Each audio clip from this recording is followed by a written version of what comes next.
মধ্যপ্রাচ্যের দুই প্রভাবশালী শক্তি ইরান ও ইসরায়েল। সামরিক শক্তিতে কে এগিয়ে? সামরিক বাজেটের দিক থেকে ইসরায়েল সামান্য এগিয়ে, তবে ইরান কম খরচে বিশাল ক্ষেপণাস্ত্র ভাণ্ডার গড়ে তুলেছে।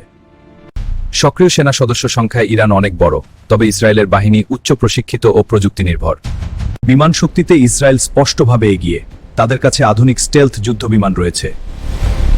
ক্ষেপণাস্ত্র শক্তিতে ইরান একটি আঞ্চলিক পরাশক্তি, আর ইসরায়েলের আয়রন ডোম প্রতিরক্ষা ব্যবস্থা বিশ্বের অন্যতম উন্নত।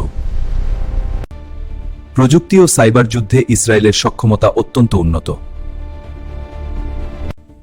তবে ইরানও সাইবার সক্ষমতা বাড়িয়েছে গত এক দশকে। ভূ-রাজনৈতিক সমর্থনও বড় ভূমিকা রাখে, উভয় দেশেরই রয়েছে শক্তিশালী কৌশলগত মিত্র।